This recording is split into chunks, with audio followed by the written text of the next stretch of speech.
No vídeo de hoje o tema geral é economia, mas o tema específico, a playlist específica é de microeconomia, um vídeo que eu tento gravar aqui pro canal toda quarta-feira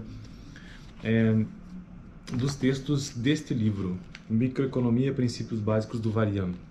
O link dele está na descrição, caso você tenha interesse. E já gravei alguns vídeos, tá bom? E o último foi sobre o equilíbrio de mercado e o que é o preço de equilíbrio no mercado hipotético que ele coloca aqui, que é o mercado de apartamentos mesmo, moradias numa região universitária, em que existe um círculo interno e externo, que ele chama, né? O círculo interno é aquela região próxima da universidade, e o círculo externo é aquela que está mais distante. Então, este é o contexto do primeiro capítulo, que se chama o mercado, né? Neste exemplo que ele traz. E o que ele está tentando descobrir nesse primeiro capítulo é o que determina o preço dos apartamentos, tá?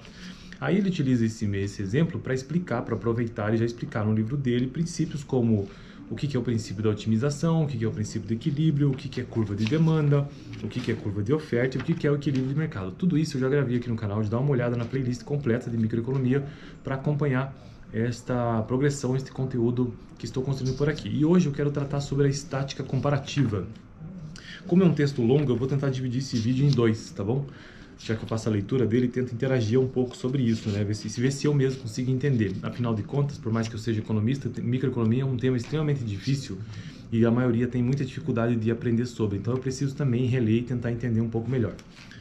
Como naquele meu vídeo sobre curva de oferta, que agora, lendo um pouco sobre estática comparativa, consegui entender mais ou menos por que a oferta no curto prazo ela apresenta aquele gráfico, né? Daquela maneira, né? Não é uma curva crescente, mas sim fixa, né? Fixa com relação à quantidade. Bom, então vamos lá. Curva de nada, né? A estática comparativa. Eu vou pegar, deixa eu ver, talvez só uns 3 ou 4 parágrafos e já tentar entender alguma coisa sobre isso. Bom, então estática comparativa. Agora que já temos um modelo econômico, ou seja, o modelo econômico do mercado de apartamentos, podemos começar a usar este modelo. Modelo econômico ele quer dizer porque no vídeo anterior eu expliquei sobre preço de reserva, um conceito, né, no plano cartesiano, eixo x e y, em que o x é a quantidade de apartamentos e y é o preço, né, do apartamento. Então, como eu já falei, aquele exemplo do que é uma curva de oferta e a curva de demanda. A curva de demanda são as pessoas que buscam alugar os apartamentos e a curva de oferta é quem está disposto ou já colocou a oferta mesmo, os apartamentos para alugar, tá? Agora que já temos o modelo econômico no modelo de apartamentos, podemos começar a usar esse modelo para analisar o comportamento do preço de equilíbrio. E vamos aqui relembrar, né, o que é o preço de equilíbrio. É o preço no qual a quantidade de apartamentos demandados iguala-se à quantidade de apartamentos ofertados. Então é onde ocorre o encontro entre a curva de oferta e a curva de demanda. Este é o preço de equilíbrio no caso de apartamentos. A esse preço todo consumidor disposto a pagar, daí continua o texto que eu já gravei sobre isso, né? Agora já temos condições de analisar o comportamento do preço de equilíbrio. Então esse é o objetivo desse texto de hoje. Podemos perguntar, por exemplo, como o preço dos apartamentos varia quando vários aspectos de mercado se alteram. Esse tipo de exercício é denominado estática comparativa. Então eu vou repetir aqui o que é o tema do vídeo de hoje. O que significa estática comparativa? Podemos perguntar, por exemplo, como o preço dos apartamentos varia quando vários aspectos do mercado se alteram. Então, quando vários aspectos de um determinado mercado se alteram, isto se chama, quando se faz esse tipo de exercício observando essas variáveis, isto se chama estática comparativa, porque compara dois equilíbrios estáticos, já que sai de um ponto de equilíbrio, né, entre demanda e oferta, muda para outro, há uma troca disso, né, uma movimentação. Então isso se chama estática comparativa por conta de dois equilíbrios estáticos, sem se preocupar em saber como o mercado se move de um equilíbrio para o outro. Então nesse momento ele não quer saber como que se move disto para isso. Apenas colocando essas variáveis, né, e vendo o que acontece. O movimento de um equilíbrio para o outro pode levar um tempo considerável, e as indagações sobre a maneira como tal movimento ocorre pode ser de grande interesse e importância. Mas é preciso caminhar antes de correr, e portanto ignoraremos por enquanto essas questões dinâmicas. A análise da estática comparativa somente se interessa pela comparação de equilíbrios e, por enquanto, teremos bastante perguntas para responder dentro desse aspecto. Vamos começar com um caso bem simples. Suponhamos que aumente a oferta de apartamentos.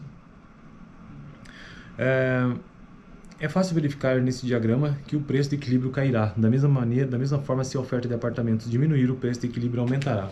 Então aqui está o exemplo no gráfico, né, em que ele já tem a curva de oferta e a curva de demanda por aqui. A curva de oferta são estas linhas aqui, ó, essas linhas verticais, tá vendo? E a curva essa curva de oferta, né? E as duas curvas de oferta.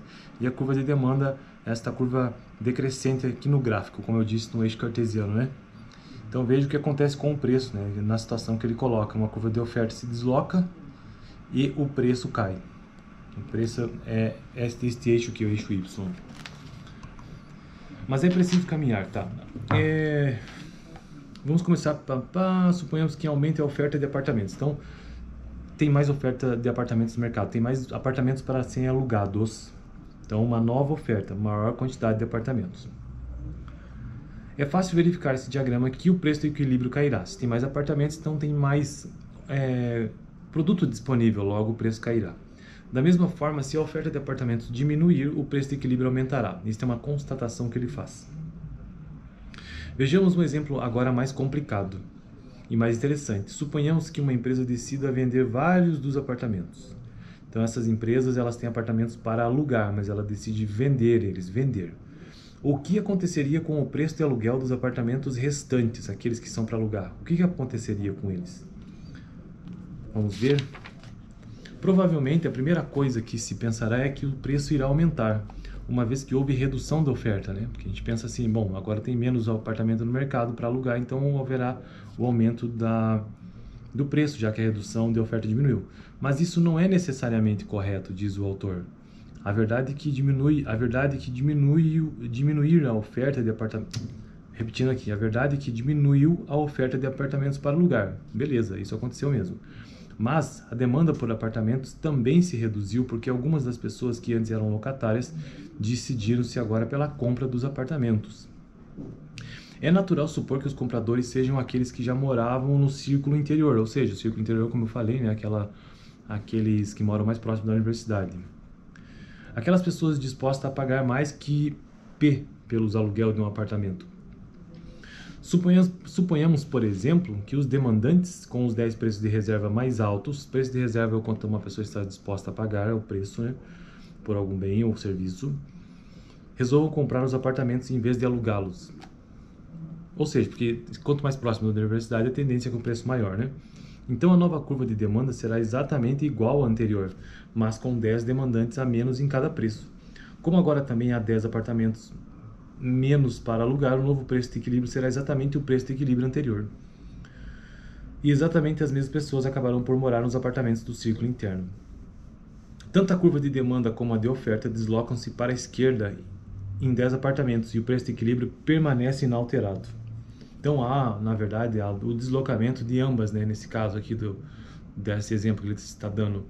Se nessa situação aqueles que alugam um apartamento decidem vendê-los, o preço não aumentará por conta que terão menos apartamentos no mercado. Sim, a tendência é que aumente o preço, mas também temos que lembrar que a demanda também diminui, já que pessoas que antes estavam dispostas a alugar agora, que compraram seus apartamentos, já não estão mais disponíveis no mercado. Então resumindo esse texto que ele está tentando trazer aqui, é que ambas as curvas se deslocam, mantendo o preço de equilíbrio. Em resumo é isso, ambas as curvas se deslocam, mantendo o preço de equilíbrio. A maioria das pessoas considera esse resultado surpreendente, ou seja, que o preço de equilíbrio não se altera. Deixa eu mostrar até no gráfico como que isso ficou. Tá aqui, ó, dá uma olhada. Aqui, ó. Dá para perceber que o preço de equilíbrio não se altera, porque da mesma forma como a oferta diminuiu, a demanda também diminuiu. O caso que a maioria das pessoas considera esse resultado surpreendente, elas tendem a olhar só para a redução da oferta de apartamentos e não pensam na diminuição de demanda. O caso que consideramos é um caso extremo, ou seja, todos os compradores dos apartamentos eram ex-locatários. Todos os compradores dos apartamentos eram ex-locatários. Contudo, O outro caso em que nenhum dos compradores morava nos apartamentos é mais extremo. Embora seja tão simples, o modelo proporciona um insight importante. Se queremos saber como a transformação da locação em venda afetará o mercado de apartamentos, devemos examinar o efeito não só sobre a oferta, mas também sobre a demanda dos apartamentos. E eu quero encerrar esse vídeo por aqui, repetindo essa última parte que, neste caso do mercado de apartamentos, não devemos, ou melhor, não só no mercado de apartamentos, mas em qualquer situação econômica que envolva demanda e oferta, não se deve examinar o efeito somente sobre a oferta numa determinada situação, mas também sobre a demanda sempre, em qualquer situação. Não se pode considerar apenas um ponto de vista, né? Sempre existe uma ação e uma consequência, ação e reação, né? Então eu fico por aqui nesse vídeo e semana que vem eu continuarei sobre a mesma temática, sobre estática comparativa, ou melhor, estática comparativa, né, em economia e microeconomia, com um outro exemplo para finalizar este tópico do capítulo 1 sobre mercado, beleza? Valeu, até!